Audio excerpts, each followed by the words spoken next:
अस्सलाम वालेकुम। मैं अब्दुल वारिस और आप देख रहे हैं मेरा यूट्यूब चैनल। काफ़ी दिनों के बाद आज आप लोगों से मुलाकात हो रही है। कुछ मसरूफियात की बुनाह पर आपसे मुलाकात नहीं हो सकी इस चैनल के थ्रू। आज हमने जिस मौजू पे बात करनी है वो no confidence against prime minister of Pakistan. ये तहरीक अदम एतमाद जो है ये क्या चीज़ है? आजकल मीडिया में ये करंट इशू है और इस पर बहुत ज़्यादा बात हो रही है। आप जब भी आजकल न्यूज़ चैनल ऑन करेंगे तो एक ही चीज़ चल रही है कि तहरीक अदम एतमाद पेश कर दी गई है। अपोजिशन की तरफ से तमाम तर पाकिस्तान की जो अपोजिशन थी, जो इस गवर्नमेंट के ख़िलाफ़ थी, इस पार्टी पाकिस्तान तहरीक इंसाफ के अगेंस्ट थी, जो अपोजिशन में बैठी हुई थी, उन्होंने ये अदम एतमाद जमा करवाई है स्पीकर कौमी असम्बली के पास।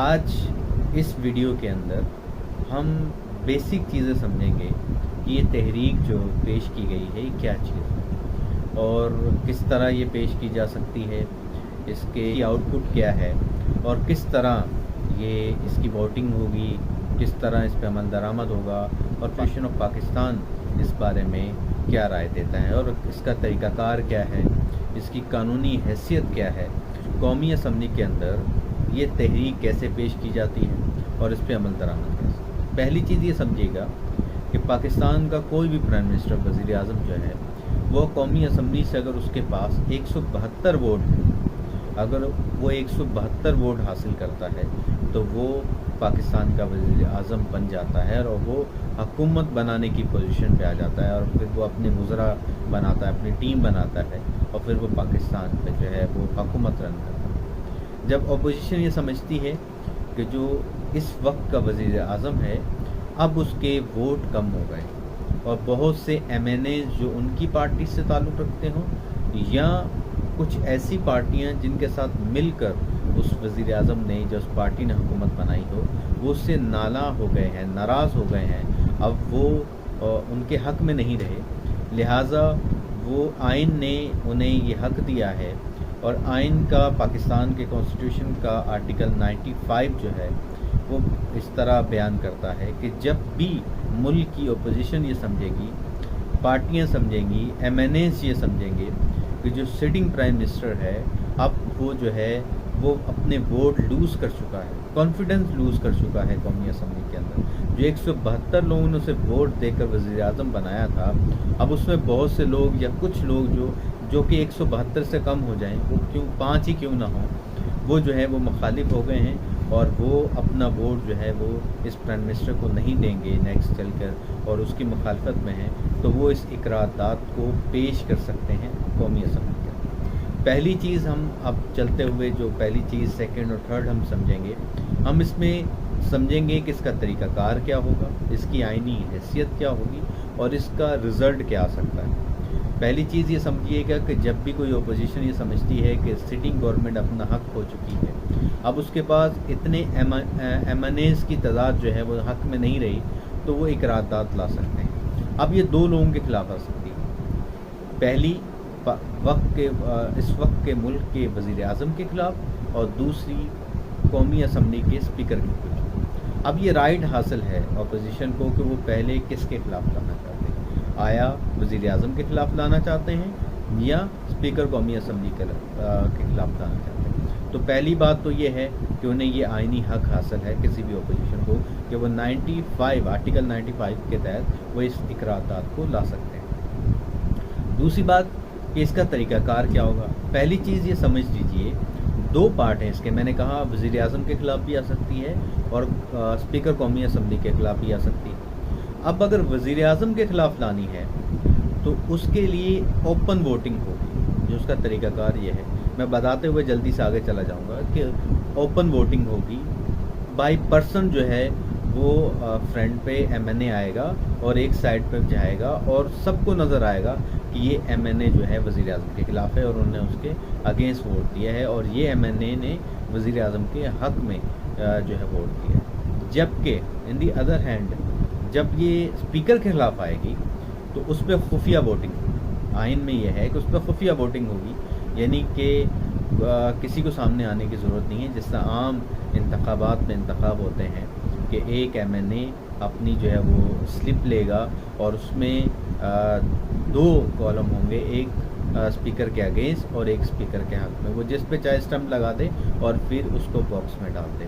तो इसमें किसी भी MNA जो है वो फ्रंट में नहीं आएगा, वो डिस्प्ले नहीं होगा, और ये खुफिया राय शुमारी का इसको कहा जाता है। तो ये चीज़ आप समझ लीजिए कि वज़ीर आज़म के ख़िलाफ़ जब इकरारदाद आएगी तो ओपन वोटिंग होगी, और जब स्पीकर के ख़िलाफ़ आएगी तो वो खुफिया राय शुमारी के तहत होगी।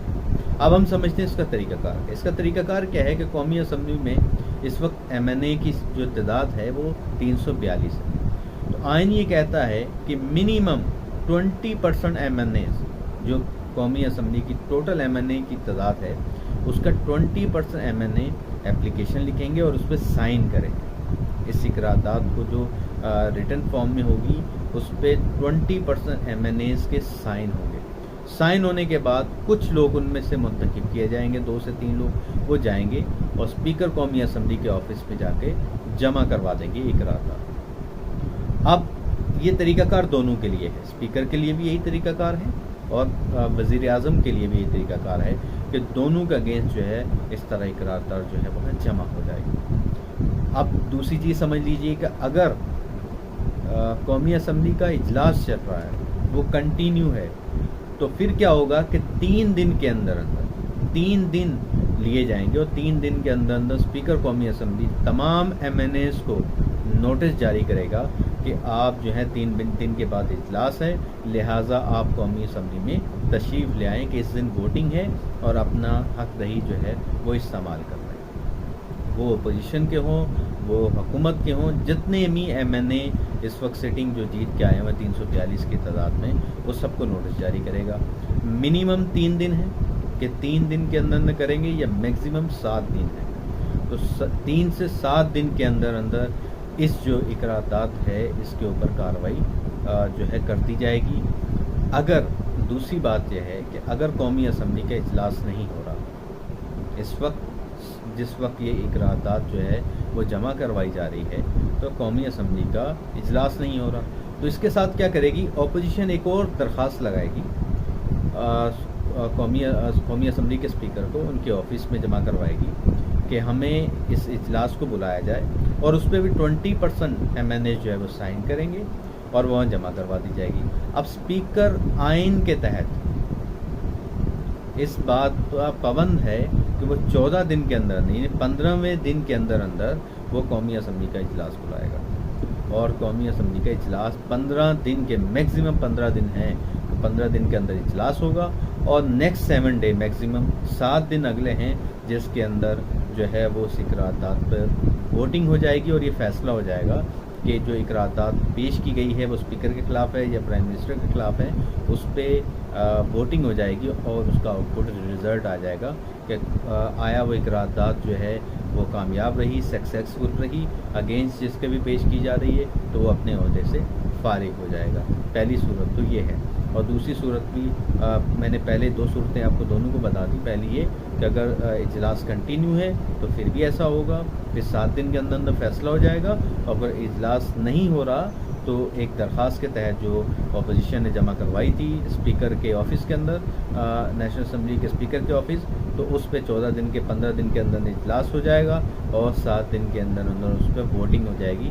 तो 21 दिन मैक्सिमम होते हैं किसी भी नेशनल असम्बली के स्पीकर के बाद कि अगर इजलास नहीं हो रहा तो उस इकरारदाद पे वोटिंग और उसके रिज़ल्ट आने।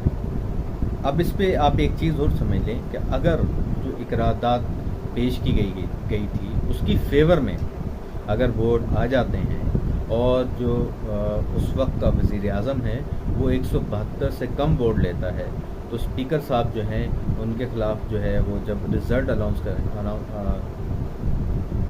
अब इसमें एक चीज़ समझ लीजिए कि जब ये इकरारदाद पेश हो गई, इस पर वोटिंग हो गई, अब जब रिज़ल्ट आएगा तो वो इकरारदाद वज़ीर आज़म या स्पीकर के ख़िलाफ़ थी तो उनको उनकी इकरारदाद के फेवर में ज़्यादा वोट आ गए, तो दोनों ओहदे जो हैं दोनों में जिसके की खिलाफ हो जाएगी वो अपने ओहदे से उसी वक्त फारिग हो जाएगा। एट द टाइम जैसे ही रिज़ल्ट आएगा, अगर वो स्पीकर के ख़िलाफ़ है तो स्पीकर अपने ओहदे से फारिग हो जाएगा, और अगर वो वज़ीर आज़म के ख़िलाफ़ है तो वज़ीर आज़म भी अपने ओहदे से उसी वक्त फारिग हो जाएगा। तो ये तो इसकी इकरारदाद की आइनी और कानूनी हैसियत है, और ये उसका तरीक़ाकार था कि स्पीकर जो है वो स्पीकर के ऑफिस में जमा होगी, 7 दिन के अंदर फैसला होगा। अगर इजलास हो रहा है, इजलास नहीं हो रहा तो 14 दिन, और नेक्स्ट 7 डे उसके अंदर इकरारदाद जो है वो हर हाल में जो उस पर है वोटिंग हो जाएगी और फैसला हो जाएगा कि वक्त का वज़ीर आज़म अपने ओहदे पे रहेगा या नहीं रहेगा, वो फारिग हो जाएगा। अगर वज़ीर आज़म के ख़िलाफ़ है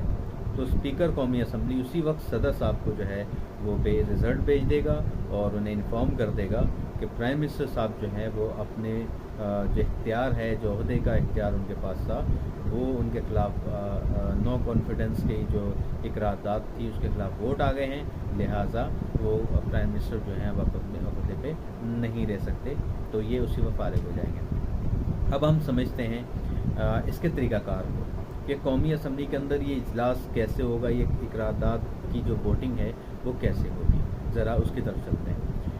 पहली बात तो ये है कि जब ये इकरारदाद आ गई, कौमी असम्बली में जमा हो गई, इजलास को बुला लिया गया, तो 3 दिन पहले ही नोटिस जारी कर दिए गए, तमाम MNA जो हैं वो कौमी असम्बली में जमा हो जाएंगे हाल के बाहर। अब 5 मिनट के लिए घंटियाँ बजाई जाएंगी कौमी असम्बली के तमाम MNA जो हैं वो असम्बली के अंदर, सेशन के अंदर, इजलास के अंदर जो है वो शामिल हो जाएँ। 5 मिनट का टाइम होगा, तमाम MNA जो है वो अंदर आ जाएंगे और उसके बाद दरवाजे लॉक कर दिए जाएंगे। ये मैं बता रहा हूँ वज़ीर आज़म और पाकिस्तान के ख़िलाफ़, जो प्राइम मिनिस्टर ऑफ पाकिस्तान के ख़िलाफ़ जब इकरारदाद, और जब स्पीकर के ख़िलाफ़ होगी तो तरीक़ाकार यही होगा, लेकिन वहाँ ओपन होगा, यहाँ जो है वो खुफिया राय शुमारी होगी। अब तमाम MNA अंदर आ गए। अब स्पीकर साहब जो है वो रूलिंग देंगे कि जो लोग जो हैं वो हक़ में हैं इस इकरारदाद के, वो एक तरफ आ जाएं, जो इसके मुखालिफ हैं वो दूसरी तरफ चले जाएं। अब दोनों डिवाइड हो जाएंगे। अब 1 बाई 1 MNA लेफ़्ट से भी और राइट से भी अपना नाम वेरीफाई करवाते हुए, लिखवाते हुए, अपनी वेरिफिकेशन करवाते हुए वहाँ गेट पर वो बाहर की तरफ जाएगा, और फिर उनका उस MNA का नाम पुकारा जाएगा, इस MNA ने इस गेट से एग्ज़िट किया है, फेवर में एग्ज़िट किया है इकरारदाद के, और या अगर वो वज़ीर आज़म के हक़ में दूसरी तरफ से निकल रहा है तो इस इकरारदाद के मुखालिफ जो है उन्होंने एग्ज़िट किया है। अब दोनों दरवाज़ों से लोग जाना शुरू हो जाएंगे, नाम पुकारे जाएंगे वेरीफाई करने के बाद। अब तमाम लोग जब असम्बली हाल से निकल जाएंगे तो दोबारा तमाम लोगों को अंदर बुलाया जाएगा, रिज़ल्ट जो है वो लेकर जमा कर लिया जाएगा, और फिर जो है तमाम लोगों को अंदर बुला दिया जाएगा। अब स्पीकर साहब दोनों के जो वोट हैं वो गिनेंगे, दोनों के वोट को वेरीफाई करेंगे, और देन जो है स्पीकर साहब इस पर रूलिंग दे देंगे कि कौन जो है ये इकरारदाद के, कितने लोग इस इकरारदाद के फेवर में थे और कितने इसके अगेंस्ट थे। अगर फेवर में थे तो वज़ीर आज़म साहब अपने ओहदे से फारिग हो जाएंगे, और अगर इस इकरारदाद के अगेंस्ट थे तो वज़ीर आज़म साहब जो है इस तहरीक अदम इत्मीनान से बच जाएंगे। स्पीकर साहब रिज़ल्ट को अनाउंस कर देंगे और फैसला आ जाएगा। हाँ, जब एक बार ये इकरारदाद पेश कर दी जाएगी, इस पर रूलिंग हो जाएगी, वोट हो जाएंगे, तो एक बात याद रखिएगा, नेक्स्ट 6 माह तक अपोजिशन दोबारा इस तरह की कोई इकरारदाद जो है आइन के तहत, आइन के अंदर रहते हुए जमा नहीं करवा सकता। आइन इसकी इजाज़त नहीं देता। अगले 6 माह तक वज़ीर आज़म साहब जो है वो फ्रीली काम कर सकते हैं अगर वो उनके इकरारदाद जो है वो अगर रिजेक्ट। तो आज हमने बहुत ही सादे अल्फाज में मैंने कोशिश की कि मैं आपको समझा सकूं ये इकरारदाद होती क्या है, कैसे पेश की जाती है। 20% जो है वो MNAs जो है अगर साइन कर दें इकरारदाद पे तो वो जमा हो जाएगी। स्पीकर साहब जो है अगर इजलास हो रहा है तो 7 दिन के अंदर अंदर फैसला हो जाएगा। अगर इजलास नहीं हो रहा तो एक और अपोजिशन जो है वो दरख्वास्त दे देगी तो 14 दिन के अंदर इजलास आ जाएगा, और उसके नेक्स्ट 7 डे के अंदर अंदर 7 दिन के अंदर अंदर 3 दिन के बाद और 7 दिन से पहले के अंदर अंदर उस पर वोटिंग हो जाएगी और उस पर फैसला हो जाएगा। मैंने आपको ये भी बताया कि 5 मिनट घंटियाँ बजाई जाएंगी, सब हाल में आ जाएंगे, वोट हो जाएंगे, एग्ज़िट करेंगे लेफ़्ट एंड राइट के गेट से, कौन फेवर में है कौन अगेंस्ट है। उसके बाद वोट जो है वो गिनती हो जाएंगी और उसके बाद रिज़ल्ट जो है वो बता दिया जाएगा। अगर वज़ीर आज़म के फेवर में आया तो वज़ीर आज़म साहब जो है वो जो अपने ओहदे पे बरकरार रहेंगे, और अगले 6 महीने तक कोई इकरारदाद इस तरह की दोबारा पेश नहीं की जा सकती। लेकिन اگر وزیر اعظم کے اگینسٹ آ جاتی ہے، جو ہے اس قرارداد کے فیور میں زیادہ ووٹ آ جاتے ہیں، تو وزیر اعظم صاحب اسی وقت اپنے عہدے سے فارغ ہو جائیں گے۔ لیکن ایک بات چاہتا ہوں میں آپ کو بتا دوں کہ اگر ایک تحریک پیش کی گئی وزیر اعظم کے خلاف اور وہ ریجیکٹ ہو گئی، فیل ہو گئی، اور اس کے فیور میں زیادہ ووٹ نہیں آئے، تو اسپیکر کے خلاف اگلے ہی دن یا اسی دن دوبارہ اقرارداد جمع ہو سکتی ہے۔ ایسا نہیں ہے، کسی ایک بندے کے خلاف جب اقرارداد پیش کی گئی تو اس کے اگینسٹ ہی صرف 6 مہینے کا ٹائم ہے۔ اگر دوسرے جیسے اسپیکر صاحب کے خلاف پیش کی گئی، اگر وہ فارغ ہو گئے تو وزیر اعظم کے خلاف اسی دن یا اگلے دن یا اگلے کسی بھی وقت ان کے خلاف بھی پیش کی جا سکتی ہے۔ تو یہ آپ بات کو یاد رکھیے گا کہ دونوں عہدے الگ الگ ہیں۔ کسی ایک عہدے کے خلاف جب پیش ہوگی تو دوسرے عہدے کے خلاف کسی وقت بھی پیش ہو سکتی ہے۔ صرف اسی کے خلاف 6 مہینے کا ٹائم ہے کہ نیکسٹ آپ اقرارداد جمع نہیں کرا سکتے۔ آئی ہوپ کہ آپ نے سمجھ لیا ہوگا کہ یہ اقرارداد چیز کیا ہے، پیش کیسے ہوگی اور اس پہ ووٹنگ کیسے ہوگی۔ اس نیکسٹ ویڈیو میں پھر آپ کے ساتھ ہوں گے۔ خیال رکھیے گا، میرے چینل کا خیال رکھیے گا۔